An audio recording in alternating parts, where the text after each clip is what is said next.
Halo semua, pada video ini saya ingin menjelaskan kesalahan pengertian teman-teman yang berpikir bahwa Tuhannya orang Kristen ada tiga, karena ada Bapa, ada Putra, dan ada Roh Kudus, dan ketiganya tidak mungkin satu secara matematika.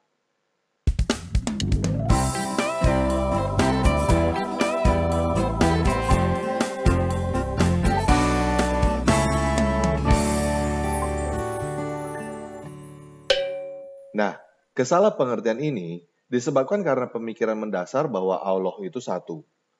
Apa maksudnya Allah itu satu? Maksudnya, Allah itu tunduk di bawah hukum logika matematika. Satu tidak bisa menjadi dua, tidak bisa menjadi tiga, begitu aja. Ini sebabnya, ada teman-teman yang kalau berdoa harus menghadap kiblat. Tidak boleh berdoa menghadap yang lain, karena Allah hanya satu. Allah tidak mungkin berada di Jakarta, sekaligus berada di London. Karena kalau Allah berada di Jakarta sekaligus berada di London, berarti ada dua Allah. Dengan kata lain, Allah itu cuma ada satu, benar-benar cuma ada satu, berada di satu tempat. Tidak boleh turun ke dunia, karena kalau turun ke dunia, surga menjadi kosong. Dengan kata lain, tidak omnipresent, tidak berada di mana-mana, tidak maha ada, tidak berada bersama-sama dengan manusia. Nah, konsep pemikiran tentang Allah ini dicoba diterapkan kepada Yesus. Makanya nggak nyambung, terjadi kesalahpengertian. Karena Yesus itu omnipresent, Yesus itu maha ada. Yuk kita baca ayatnya di dalam Matius 18 ayat 20. Sebab di mana ada 2 atau 3 orang berkumpul dalam namaku, di situ aku ada di tengah-tengah mereka. Jadi, kalau ada 2 atau 3 orang berkumpul di dalam nama Yesus di Jakarta, Yesus ada di tengah-tengah mereka. Sekaligus kalau ada 2 atau 3 orang berkumpul di dalam nama Yesus di London, Yesus juga ada di tengah-tengah mereka. Karena Yesus itu maha ada. Yuk kita baca lagi di dalam Kisah Para Rasul 2 ayat 1-4. Ketika tiba hari Pentakosta, semua orang percaya berkumpul di satu tempat. Tiba-tiba, turunlah dari langit suatu bunyi seperti tiupan angin keras yang memenuhi seluruh rumah di mana mereka duduk. Dan tampaklah kepada mereka lidah-lidah seperti nyala api yang bertebaran dan hinggap pada mereka masing-masing. Maka penuhlah mereka dengan Roh Kudus. Lalu mereka mulai berkata-kata dalam bahasa-bahasa lain, seperti yang diberikan oleh Roh itu kepada mereka untuk mengatakannya. Nah, ada berapa orang di situ? Kita nggak tahu. Dan jelas, tidak masalah. Kalau ada 10 orang di situ, mereka semua penuh dengan Roh Kudus. Kalau ada 100 orang di situ, mereka semua penuh dengan Roh Kudus. Kalau ada 1.000 orang di situ, mereka semua penuh dengan Roh Kudus. Berapapun juga, tidak masalah bagi Roh Kudus. Kenapa bisa begitu? Karena Roh Kudus juga maha ada. Di dalam perjanjian lama, di dalam Mazmur 139 ayat 7-10, Daud berkata, "Kemana aku dapat pergi menjauhi rohmu?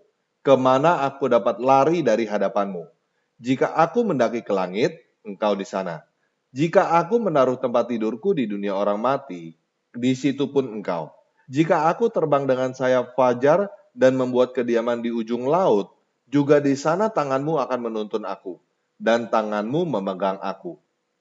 Jadi, teman-teman buang pemikiran Allah yang cuma ada satu itu ketika berpikir tentang Tuhan yang ada di dalam Alkitab. Allah yang cuma ada satu itu bukan Tuhan yang ada di dalam Alkitab. Karena Tuhan yang ada di dalam Alkitab itu maha ada.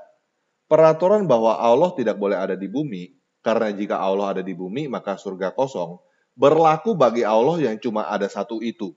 Tetapi tidak berlaku bagi Tuhan yang maha ada yang ada di dalam Alkitab.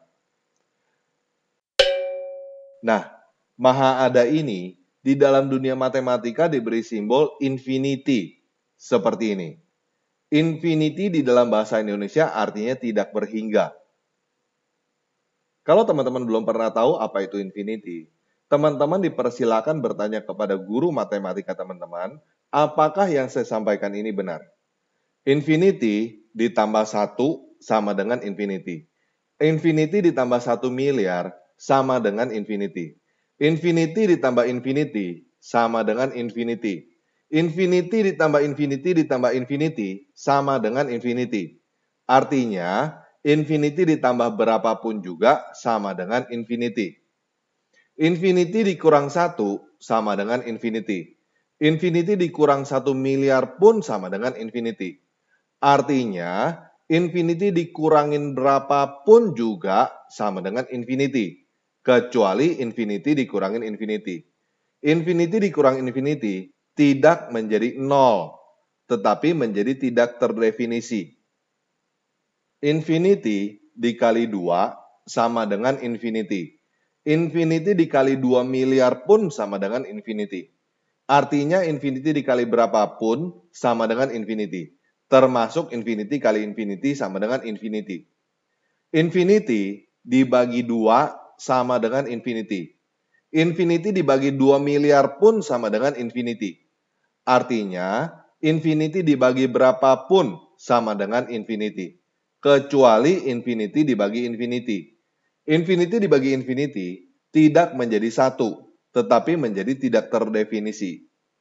Nah, kalau sampai di sini teman-teman bingung atau tidak yakin dengan penjelasan matematika yang saya jelaskan, silakan bagikan video ini kepada guru matematika teman-teman ya. Ini sebabnya di dalam Ulangan 6 ayat 4 tertulis, dengarlah hai Israel, Tuhan itu ilah kita. Tuhan itu Esa, bukan bilangan 1. Di dalam teks aslinya berbunyi Shema Israel, Yahweh Elohenu, Yahweh Ehad. Kata yang digunakan di situ adalah Ehad, bukan Yahid. Kata Ehad pertama kali digunakan di dalam Alkitab di Kejadian 2 ayat 24. Sebab itu seorang laki-laki akan meninggalkan ayahnya dan ibunya dan bersatu dengan istrinya, sehingga keduanya menjadi satu daging. Keduanya menjadi Ehad. Ehad artinya bukan satu, tetapi satu kesatuan. Oke, jelas ya?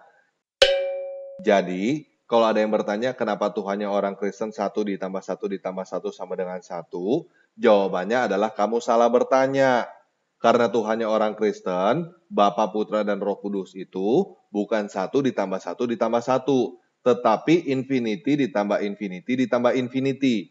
Itu sebabnya orang Kristen berdoa menghadap manapun nggak masalah. Kalau teman-teman tidak masalah dengan Tuhan yang tidak maha ada, kalau teman-teman tidak masalah dengan Tuhan yang terbatas dengan angka 1, silakan lanjut dengan Tuhanmu yang tidak ada beserta dengan kamu itu. Kalau teman-teman bermasalah dengan Tuhan yang tidak maha ada, silakan ganti Tuhan dengan Tuhan yang maha ada, yaitu Tuhan Yesus yang beserta dengan kita dimanapun kita berada. Oke, sekian video kali ini. Yesus Kristus penguasa kita memberkati.